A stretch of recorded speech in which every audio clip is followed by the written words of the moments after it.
साहित्य संमेलन नुकतंच मोठ्या थाटात मान्यवरांच्या उपस्थितीत पार पडलं असून आई म्हणजे मुलांसाठी अखंड पाजरणारा झरा असं प्रतिपादन ज्येष्ठ साहित्यिक तथा अर्थतज्ञ श्रीकांतजी मोरे यांनी या दरम्यान व्यक्त केलंय। मनोरमा सोशल फाउंडेशन संचलित मनोरमा साहित्य मंडळी आणि महाराष्ट्र साहित्य परिषद पुणे शाखा पश्चिम मनोरमा सोलापूर यांच्या संयुक्त विद्यमानं मनोरमा आई महाकाव्य साहित्य संमेलन 2023 रविवार दिनांक 10 डिसेंबर रोजी मनोरमा रोपवाटिका सोरेगाव येथे आयोजित करण्यात आलं होतं। या प्रसंगी उपस्थित मान्यवरांच्या हस्ते दीप प्रज्वलन करून या कार्यक्रमाला सुरुवात करण्यात आली।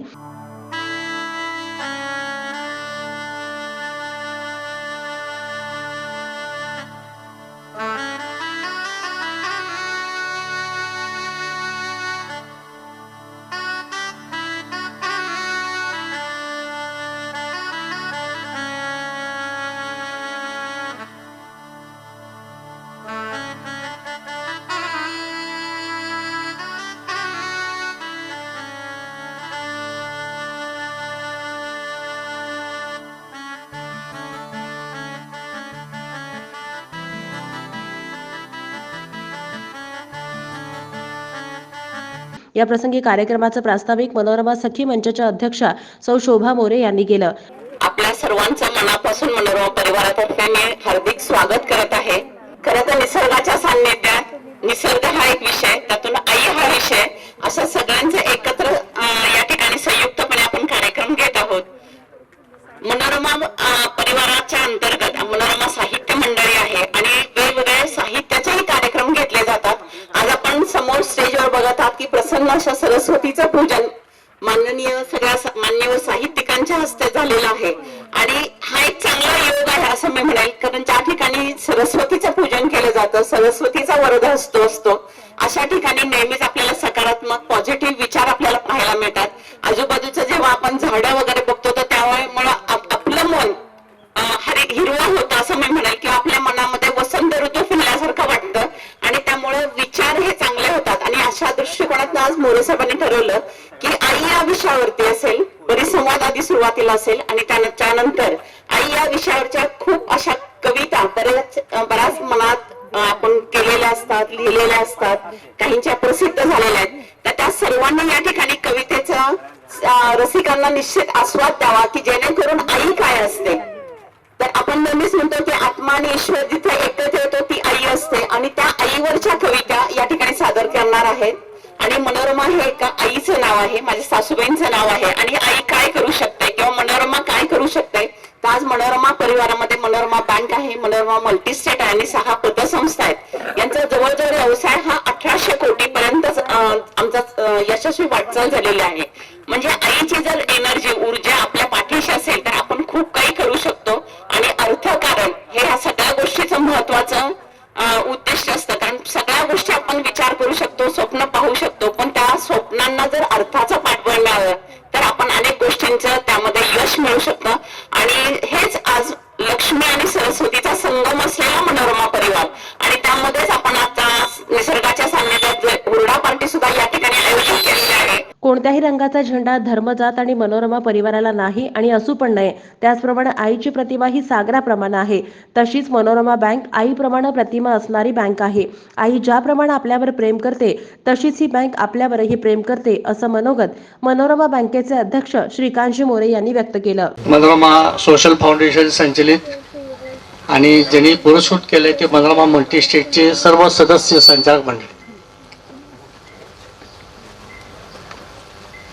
आजच्या या कार्यक्रमासाठी खरं तर अतिशय अल्पावधीमध्ये आपण आमंत्रित केलं होतं।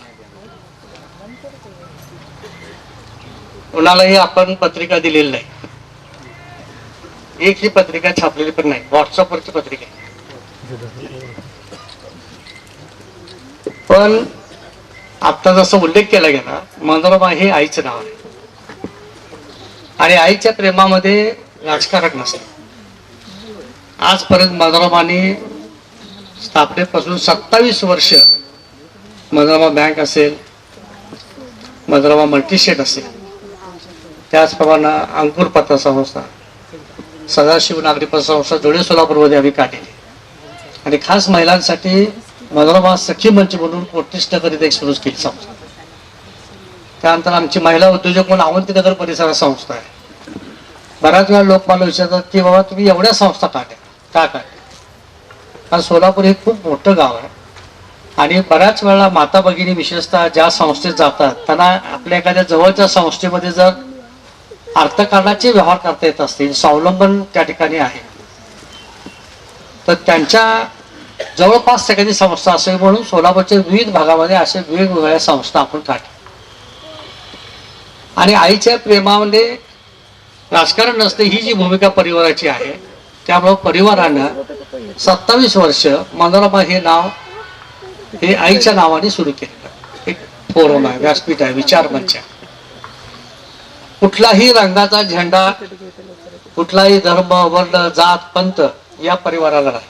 हे भौगोलिक धर्म, पात, जंत हे आम्ही निर्माण केले, माणसाने निर्माण केले.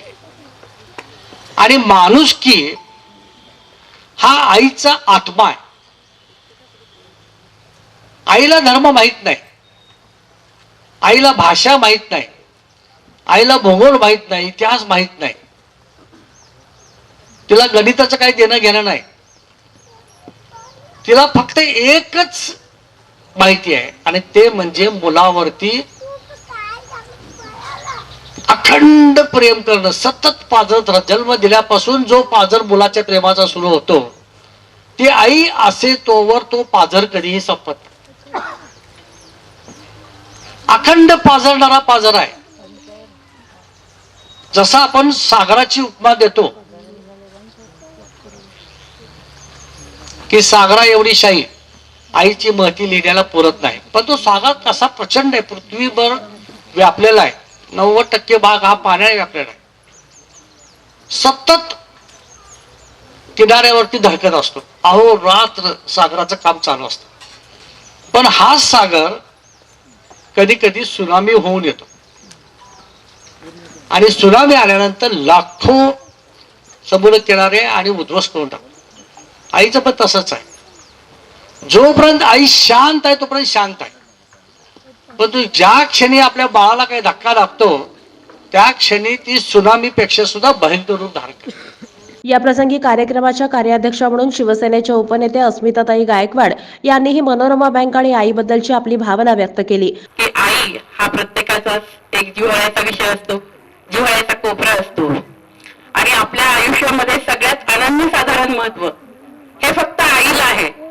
कारण तिच्यापासूनच आपली सुरुवात होते आणि अगदी छोट्यातल्या छोट्या गोष्टी, म्हणजे मला तर आठवतंय की म्हणजे माझी आई तर म्हणायची की मला सासूचं पण तेवढं धाक नाही, तेवढं तुझं आहे. कारण मी काहीही करून आले, कॉलेजमध्ये जाऊन आले तरी मला सगळं तिला सांगायचं असायचं की आज कॉलेजमध्ये मला कोण काय म्हटलं, अगदी मला कोण काय म्हटलं ह्याच्यापासून ते अगदी आमच्या सरांशी मी काय बोलले इथपर्यंत हे सगळं म्हणजे मला आईला सांगायचं असायचं. त्यामुळे प्रत्येकाच्या आयुष्यामध्ये म्हणजे आपण म्हणतो की स्वामी तिन्ही जगाचा, आई विना भिकारी, आणि खरोखर ही म्हण तशी बरोबर आहे की आईचं हे जे महत्व आहे हे मनोरमा परिवार इतकं कोणाला कळणार. कारण आज साहेबांच्या आईच्या नावाने हा परिवार आहे मनोरमा परिवार. आणि खरोखर असं आहे की संपूर्ण आज मनोरमा परिवाराचे सभासद असू देत, आज आमचे हितचिंतक असू देत, या परिवारात येणाऱ्या प्रत्येक सदस्याला एक आईच्या प्रेमाने आपण इथं सांभाळलेलं असतंय. आणि त्यामुळे साहेबांची कविता नेहमी आठवते, आईच्या प्रेमात राजकारण नसतं, बाळाला दूध पाजताना हातचं राखून नसतं, तसं तुमचं आमचं असतं तर समाजाचं किती बरं झालं असतं. आणि खरोखरच आहे की या पद्धतीने म्हणजे आपण या भावना ठेवून समाजामध्ये काम करायला हवंय, या भावना ठेवून आपण वावरायला हवंय. आणि या भावनांची आज खूप गरज आहे. कारण हे सगळं जग आहे हे सगळं फक्त प्रॅक्टिकल बनलेलं आहे. आज भावनिक जे आपल्यामध्ये जे अंतर पडलेलं आहे हे अंतर मिटवण्यासाठी हे साहित्य संमेलन आहे. आज तुमच्या आमच्या भावनांना खूप महत्व आहे. आपण आपल्याकडे आज भावनांना महत्व नाही आहे, आज पैशाला महत्व आहे, आज बाजारीकरणाला महत्व आहे, आज प्रॅक्टिकल आयुष्याला महत्व आहे. आज आपल्याला वृद्धाश्रमांची संख्या वाढताना दिसतेय. आज आपण आई या विषयावर बोलण्यासाठी जिथं आपण आज हे काव्य संमेलन बोलवलंय याचं कारण हे आहे की वृद्धाश्रम पडले पाहिजेत, हे वृद्धाश्रम गाडले गेले पाहिजेत आणि कुठलीही आई वृद्धाश्रमात दिसली नाही पाहिजे. हा महत्वाचा म्हणजे मुद्दा इथे महत्वाचा वाटतो मला. कारण आज मनोरमा साहित्य संमेलन जेव्हा आम्ही आयोजित केलं आई विषयावर, तर त्यावेळेस मला पहिल्यांदा तेच आठवलं की आज किती आई आहेत की ज्यांनी लेकाला आपल्या तळहाताच्या फोडाप्रमाणे जपलंय. आज कितीतरी आपल्या आयुष्याची सगळी पुंजी लावून त्या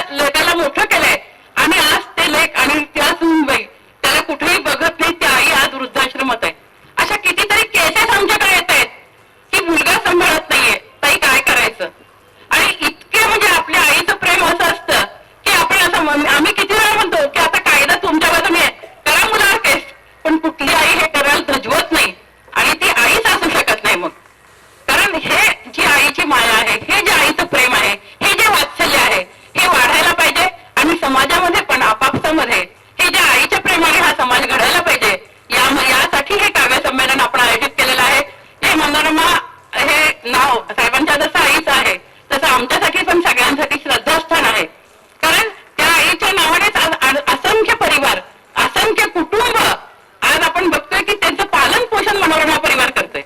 की आमच्या जेवढ्या 7 शाखा आहेत आपल्या बँकेच्या, त्याचबरोबर 60-70 शाखा मल्टीस्टेटच्या आहेत, त्याचबरोबर 6 पतसंस्था आहेत.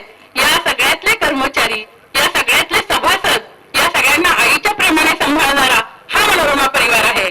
आणि यामुळे या परिवाराचा सार्थ अभिमान मला पण आहे आणि तुम्हाला पण असणार याची मला खात्री आहे.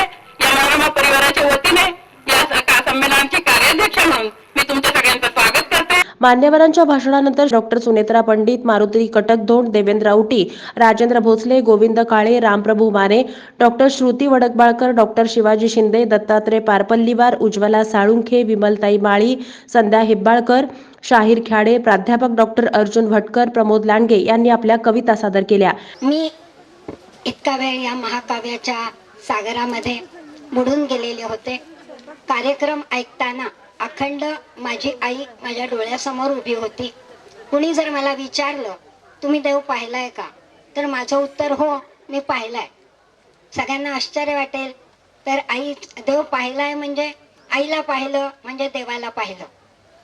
पुढची गोष्ट खरं सांगायचं तर मी आई असल्यामुळे मुलाला भूक लागलेली असेल तर ते आईला न सांगताच कळत असतं आणि न सांगता ती पाना पाजत असते. आज श्रीकांत मोरे सरांनी जे मनोरमा साहित्य परिषद व संमेलन आईच्या नावाने महाकाव्य भरवलेले आहे. कारण संत साहित्य परंपरेमध्ये पुरुषाला सुद्धा की माऊली म्हणण्याची प्रथा आहे. श्रीकांत मोरे हे सर्व महाराष्ट्रातच नव्हे बाहेरही मातृतुल्य भक्त म्हणून त्यांचं नाव उल्लेख करतात. आई आणि श्रीकांत मोरे हे एकाच नाण्याच्या 2 बाजू आहेत. एक माझ्या मित्राची छोटीशी 4 ओळीची कविता सांगतो आणि मी श्रीकांत मोरे बोलतो. नवरा म्हणाला दिव्याची वात बारीक कर, नवरा म्हणाला दिव्याची वात बारीक कर, मला झोप येत नाही. मुलगा म्हणाला दिव्याची वात मोठी कर, मला वाचता येत नाही. नवरा म्हणाला दिव्याची वात बारीक कर, मला झोप येत नाही. मुलगा म्हणाला दिव्याची वात मोठी कर, मला वाचता येत नाही. आईनं रात्रभर दिव्याची वात बारीक मोठी करत राहिली आणि आपल्या आयुष्यासाठी, परिवारासाठी रात्रभर वातीसारखी जळत राहिले. हे जळणं म्हणजेच आईचं जीवन असतं. करोडपतीमध्ये अमिताभ बच्चनने एक गोष्ट सांगितली. वर्ग भरलेला असतो, अंक असतात, अंक 1 2 3 4 अंकाचा. अचानक काय होतं, गोंधळ चालू होतो. 9 नंबर काय करतो, 8 नंबरला मारतो, 8 नंबर 7 नंबरला मारतो, असं मारामारी चालू होतो, गोंधळ उठतो. शेवटी 1 नंबर उरलेला असतो ना, मग तो शून्याकडे जातो तो. मग तो 0 घाबरतो, मला मारू नका हो, मी छोटा हो, मी लहान आहे हो, मी अमुक. तो 1 नंबर म्हणाला मी तुला मारायला नाही, तुला तारायला आलाय. आणि तो शून्याच्या जवळ तो 1 नंबर जाऊन बसला. तो 1 नंबर जाऊन बसला, त्या शून्याची किंमत वाढली. तशा आमच्यासारख्या अनेक शून्याची किंमत मोरे साहेबांनी वाढवली हो. त्याचा साक्षीदार मी आहे. कसलाही गर्व नाही, माझ्याकडे 100 रुपये जास्त होता, मी कुणाला गिनत नाही. असं आज तो उल्लेख तुम्ही वाचावा, मी अशी विनंती करतोय. अक्षरशः राजेंद्रदास पासून मोठमोठ्या नामवंत कवीने आणि साहित्यिकांनी तो लेख, त्यासाठी माझं कौतुक केलं. तर 20 वर्षापूर्वी दत्ता अर्जीकरने बोलवून माझा सत्कार केला होता फक्त त्या लेखाबद्दल. श्रीकांत मोरे म्हणजे माझी आई तर आहेच. अहो, माझ्या आई मार्कंडे हॉस्पिटलमध्ये आजारी होती, आयसीयू मध्ये. साहेब प्रशासक होते आणि मला न कळता साहेब आले आणि आईच्या हातात हात घेऊन काय बोलले मला माहिती नाही. मग आई आयसीयू मध्ये आणि तिला बोलता येत नव्हतं. आई म्हणाले, अरे कुठे गेला होतास, ते मोठे साहेब आले होते की, आणि वगैरे काय. आणि आई 3 ते 4 तासानं वारली. ही माझी आई आहे. मनोरमा साहित्य संमेलन हे आईच्या नावाने साहित्य संमेलन होते, ही खरोखरच एक गौरवास्पद बाब आहे. खर तर आत्ताच उज्ज्वला त्यांनी सांगितलं की मोरे साहेबांनी आपल्या आईचं नाव खूप मोठं केलं. खरोखर त्या मोठ्याच होत्या, परंतु त्यांचं नाव सर्वत्र पोहोचवण्याचं काम मोरे साहेबांनी केलेलं आहे. आजपर्यंत साने गुरुजींनी श्यामच्या माध्यमातून आपल्या आईला घराघरापर्यंत पोहोचवलं. त्यानंतर अनेक असे साहित्यिक आहेत की ज्यांनी आईविषयी आपल्या कृतज्ञतेच्या भावना व्यक्त केलेल्या आहेत. आणि आदरणीय मोरे साहेबांनी खरे तर प्रत्येकाच्या आईला 1 किंवा 2 मुले असतात, पण आमच्या मनोरमा मातुश्री अशा आहेत की त्यांना शेकडो मुले आहेत.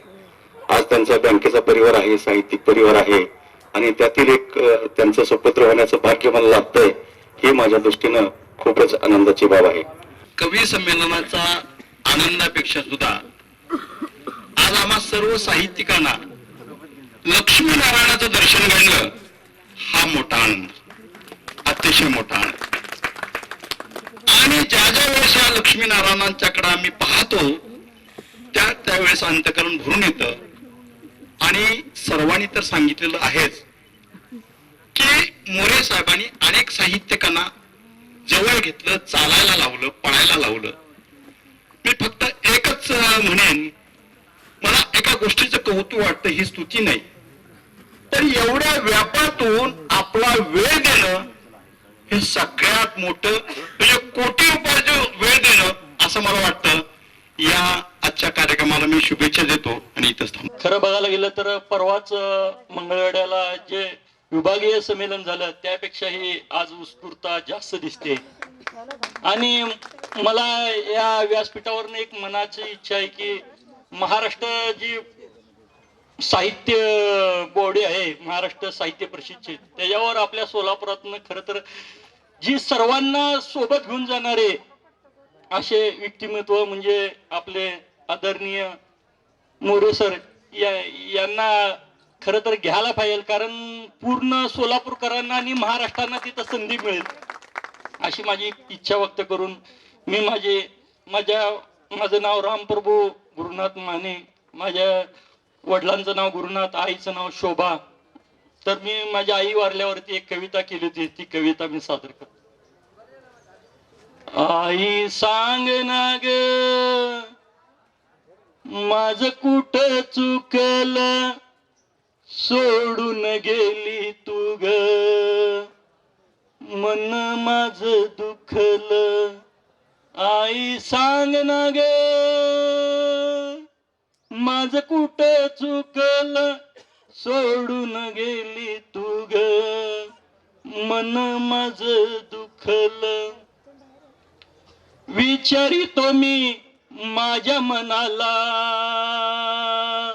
पाहून सुखी ह्या जगी जनाला. विचारितो मी माझ्या मनाला, पाहून सुखी ह्या जगी जनाला. सोडून गेली तू ग, मन माझं दुखलं. आई सांग ना ग माझं कुठं चुकलं. मनोरमा परिवाराविषयी काय बोलावं, ह्या परिवाराने आमच्या हृदयात स्थान घेतलेलं आहे. मी तर मोरे साहेबांविषयी असं म्हणेल की जो आईचा असतो तो सगळ्यांचा असतो, जो आईचा असतो तो सगळ्यांचा असतो. आणि ज्याच्याजवळ आई असते त्याच्याजवळ जग असतं. त्यामुळे मोरे साहेबांजवळ सगळं जग आहे आणि मोरे साहेब सगळ्यांचे आहेत. कारण या परिवाराने अनेक माणसं जोडलेली आहेत, नाती जोडलेली आहेत. आणि आई महाकाव्य, आता आईविषयी बोलायचं म्हटलं तर मला वाटतं इथला प्रत्येक जण बोलू शकेल. कारण आई हे एक हृदयात असलेलं असं स्थान आहे. आपल्याकडे म्हटलेलं आहे की न मातु परदैवतम, आईसारखं दैवत साऱ्या जगतावर नाही. आईसारखं नाहीच कुणी. कितीही माणसाने प्रयत्न केला तरी आईसारखं होता येणार नाही. असं म्हणतात की देवाला प्रत्येक घरात जाता आलं नाही म्हणून त्यांनी आई निर्माण केली. आणि म्हणूनच ज्याला त्याला आपली आई प्रिय असते. म्हणजे मला एक आठवतं की एकदा माझी मावशी वय वर्ष 94-95 असेल आणि तिची सगळी स्मृती गेली होती. म्हणजे ती अंथरुणावर बेड रिडनच होती. पण तिने झोपेत एकदा माझं नाव घेतलं म्हणून माझी आई म्हणाली जाग तिला भेटून ये. आम्ही गेलो, आम्ही सांगितलं मी आलीये वगैरे, तर तिला काहीही आठवत नव्हतं. ती माणसात नव्हती, काही नव्हती. फक्त तिला कुठून तरी पाणी दिलं जायचं. आणि ती काय म्हणाली माहितीये, अगं आई आलीये तिला काहीतरी कर ना. मला इतकं आश्चर्य वाटलं की तिची आई मरून 60 वर्ष झाले होते आणि तिला या क्षणी फक्त कोण आठवत होतं तर तिची आई. म्हणजे हे जे प्रेम आहे हे हृदयातलं प्रेम आहे. म्हणून मी म्हणते नेहमी काय डोळ्यातून प्रेम करतात, काही जण ओठातून करतात, काही जण मनातून करतात, काही जण हृदयातून करतात, पण आई ही पोटातून करते. आणि जे पोट सगळ्यात खाली असतं त्याच्या आतून प्रेम येतं. म्हणून आईसारख्या प्रेमाला दुसरं प्रेम म्हणता येत नाही. दिला जन्म तू विश्व हे दाविलेस, दिला जन्म तू विश्व हे दाविलेस, किती कष्ट माये सुखे साहिलेस. जिन्या लागी आकार माझ्या दिलास, जिन्या लागी आकार माझ्या दिलास, तुझ्या वंदितो माऊली पावलास. म्हणजे त्या पावलांना जिथं जिथं वंदन करता येईल, ज्या ठिकाणी वंदन करता येईल, असं एक आपलं हक्काचं ठिकाण म्हणजे आपली माता असते. ज्या महिला भगिनी, माता भगिनी सासरी जातात, आपलं सुख दुःख साहेब व्यक्त करण्याचं हक्काचं ठिकाण म्हणजे आई असते. कारण का आता व्हॉट्सअप आणि फेसबुक आणि बाकीच्या माध्यमांकडे मी जात नाही. परवा मी मंगळवेढ्याला त्याच्यावर बरंचसं बोललो. परंतु आपल्याला जो संवाद पूर्वीच्या काळी होता, 80च्या दशकात 70च्या दशकात ज्यांचा जन्म झाला त्यांना एक आंतरदेशीय कार्ड नावाचं आपल्याला माहित होतं की पत्र यायचं आणि खाली खुशाली एकमेकांना पत्राद्वारेच कळवायची. मग मला खूप जाच होतोय, मला त्रास होतोय. एखादी सासूर वाशीन आपल्या आईला म्हणते, पत्रात मजकूर लिहिते मी आई, पत्रात मजकूर लिहिते मी आई, आपुलकीच असं इथं माझं कोणी नाही, आपुलकीच असं इथं माझं कोणी नाही. मला इथे छळतात, मला इथे छळतात या हुंड्याच्या पायी, आपुलकीच असं इथं माझं कुणी नाही, पत्रात मजकूर लिहिते मी आई. श्यामच्या या पुस्तकात मी वाचलं की साने गुरुजींनी आईची व्याख्या सांगितलेली की आई ही प्रेमळ असते, पण प्रेमळ असताना सुद्धा तिच्यात अजून 2 गुण पाहिजे. दुसरा गुण, ती बुद्धिमान पाहिजे म्हणजे ज्ञानी पाहिजे. तिसरा गुण म्हणजे तिच्यात सामर्थ्य पाहिजे, शक्ती पाहिजे. त्यांनी परत सांगितलंय की नुसती आई प्रेमळ असून चालत नाही. जर मुलगा आजारी पडला आणि तिच्याकडे ज्ञान नसेल तर मुलाला ती काही कुठलं पण औषध देईल आणि त्याच्यामुळे मुलाचं नुकसान होऊ शकतं. आणि आईमध्ये प्रेमभाव तर आहेत आणि त्याच्याबरोबर बुद्धी पण आहे, पण तिच्या सामर्थ्य नाहीये. ती चालू शकत नाही, अपंग आहे किंवा आर्थिक दृष्टीने अपंग आहे, तरी पण ती मुलाला मदत करू शकत नाही. हा, तर असं हे साने गुरुजींचं. आणि माझी जी कविता आहे माझ्या दृष्टिकोनातली आई, ते मी सादर करतोय. शीर्षक आहे आई. वडील आणि मुलामधला दुवा आई, महाप्रबंधक आई, असंख्य गुणसंपन्न आई, देवत्व दाखवणारी आई, भक्तिमार्ग दाखवणारी आई, शिक्षा करणारी न्यायमूर्ती आई, मायेचा उगम म्हणजे आई, दुर्लभ देव देवदूत आई, लेकरांना सहाय्य करी देवरूप आई, विश्वाची ओळख करून देई, मार्ग दावी अंधारातून प्रकाशाकडे आई, अर्धपोटी उपाशी राहून लेकराला घास भरवी आई, फाटकं लिहून लेकराला झाकणारी आई. झोप नाही तर तुला बागुल बुवाला देईन, झोप नाही तर तुला बागुल बुवाला देईन असं म्हणून ती स्वतःच्या पदराखाली मला लपवते. आई खूप खोटं बोलते. परीक्षेत कमी गुण मिळाले की तुझी शाळाच बंद करेन, परीक्षेत कमी गुण मिळाले की तुझी शाळाच बंद करेन असं म्हणून दररोज मला शाळेत पाठवते.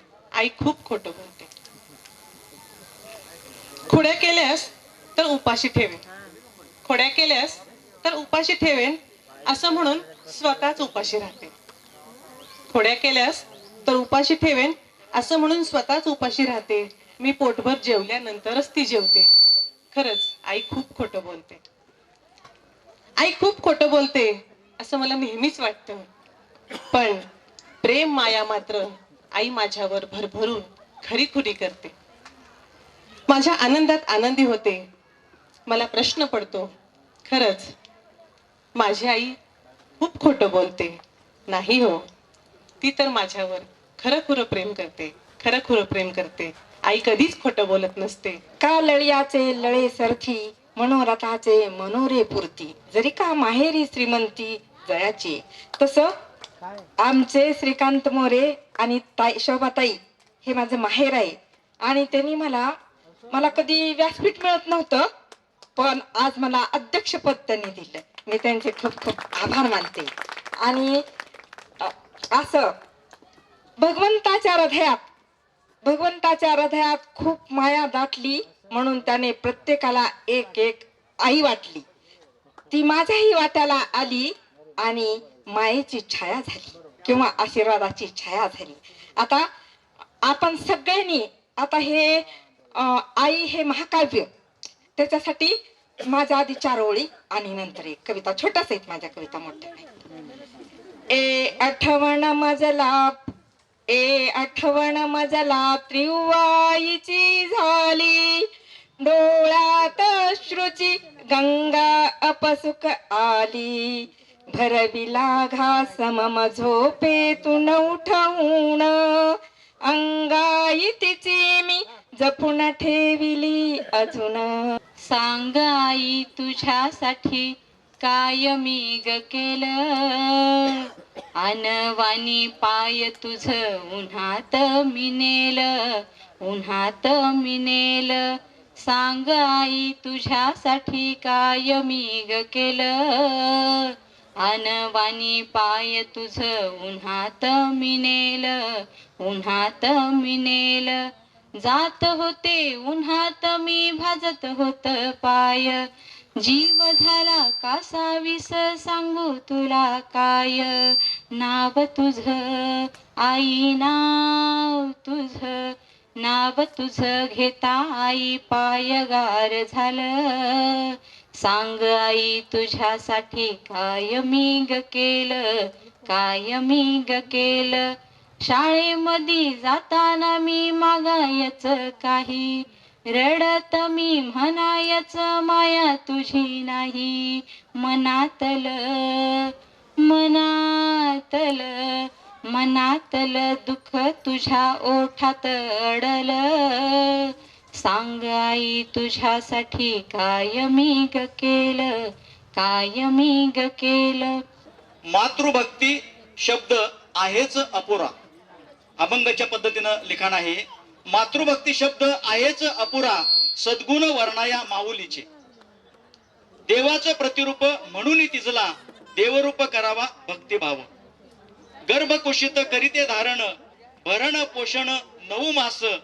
अनंत वेदना सोसून या उरी, बाळ विश्वादारी आणि तसे. तहान भूक त्याची भागविते अशी, देऊन या खुशी वाढविते. संस्कार शिदोरी जन्माची भाकरी, देण्या तन मन झिजविते. ऐसे मातृप्रेम लाभले पुण्याने, ऐसे मातृप्रेम लाभले पुण्याने. भाग्य उजळले रमेशाचे, भाग्य उजळले रमेशाचे. आई काय म्हणते बघा, पाटी पुस्तकाने 4 भरले रांजण. रांजण ही समृद्धतेची प्रतीक म्हटलं गेलेलं आहे. पाटी पुस्तकाने 4 भरले रांजण, बहुजनानी काही काही जण सारिले महाग. म्हणजे आम्हाला शिक्षण नव्हतं त्या काळामध्ये, शिक्षणाने मग आम्ही पुढे आलो, अशा वेळेला ती आई अशी भावना व्यक्त करते. त्याचबरोबर लेक लैंदी नसावी माहेरी, तुम्हाला कल्पना आहे सगळ्यांना, लेक लैंदी नसावी माहेरी. धन्याची कोथिंबीर तिचा वास मळ्याच्या बाहेरी. वास मळ्याच्या लेक लैंदी नसावी, अशा प्रकारे तिनं उभ्या केल्या आहे ना. अगन गाडी नका करू ग भका भका, लाल डब्यात माझा सखा. अगन गाडी आली 3 बोटाच्या रुळावरी, इस्त्या पाण्याच्या खेळावरी. आईचं महानपण आपण गातो, तिचं थोरत्व ममत्व आईत्व सगळ्यांना सांगतो. माया वात्सल्य प्रेम जिव्हाळा यावर ग्रंथ लिहितो. व्याख्यान वक्तृत्व प्रदर्शन संवाद परिसंवाद आयोजन करतात. पण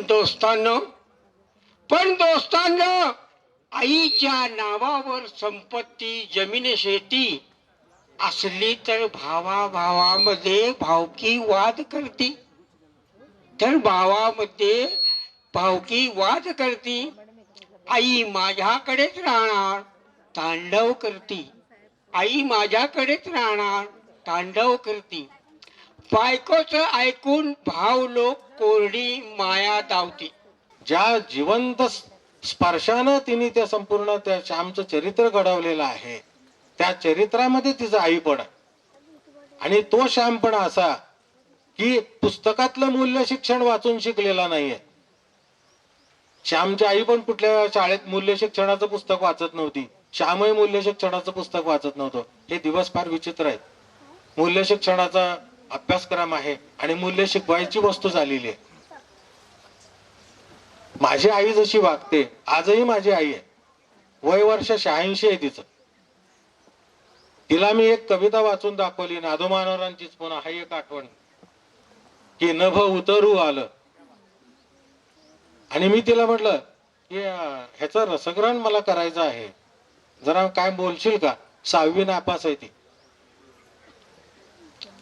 शिक्षणाचाही संबंध नाही, आत्मीयता किती खोल आहे याच्यावर हे सगळं अवलंबून. मी म्हटलं नभ उतरू आलं.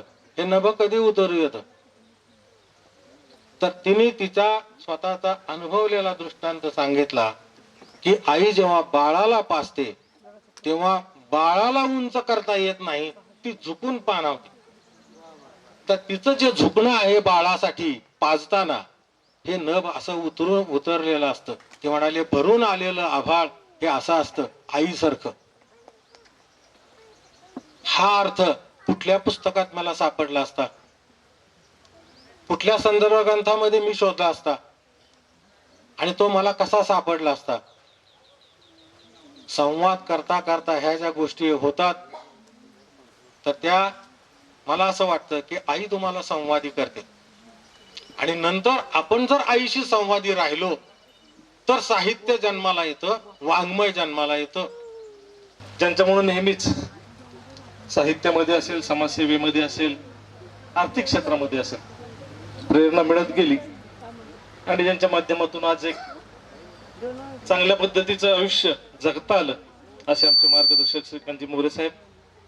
आपण सर्वांनीच ज्यांना ऐकलं अशा सोलापूर शहर जिल्ह्यातील नव्हे तर महाराष्ट्रातील नामवंत आजचे जे परिसंवादाचे पत्की सर असतील, वडकबाळकर मॅडम असतील, शिंदे सर असतील, या काव्यपीठावर बसलेले अनेक कवी आज इथं उपस्थित आहेत. सर्वांचं नामोल्लेख करणं तसं अवघड आहे. मी सर्वप्रथम मनोरमा परिवाराचे आपणा सर्वांचे हार्दिक हार्दिक आभार व्यक्त करतो.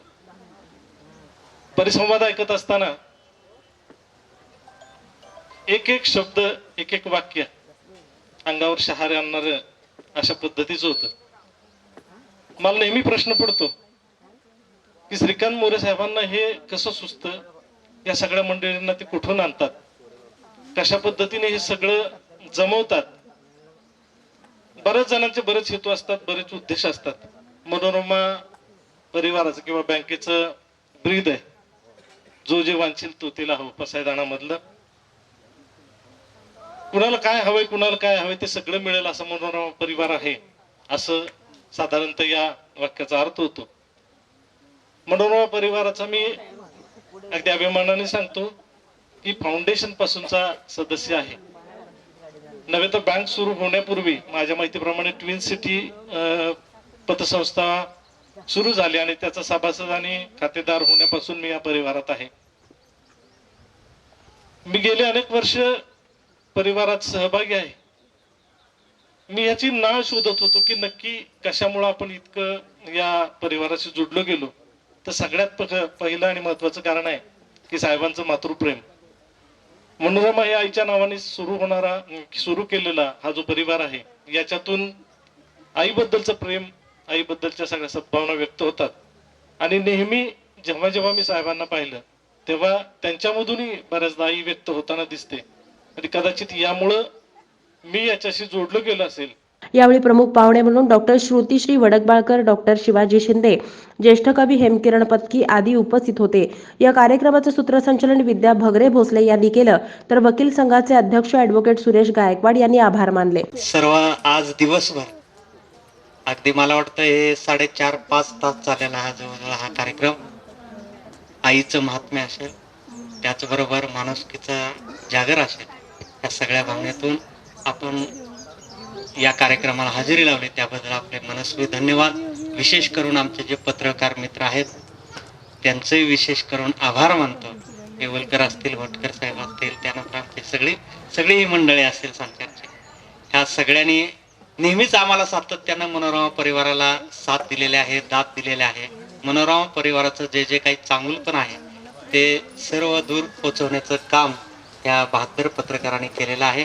सगळ्या पत्रकारांचं मनस्वी आभार व्यक्त करतो. त्याचबरोबर ज्या ज्या कवीने ज्या आमचे हे शाहीर खाडे असतील, त्याचबरोबर सगळे कवी आहेत, मात्र हृदयाचे जे कवी आहेत त्या सगळ्यांनी आपल्या बहारदार कविता सादर केल्या.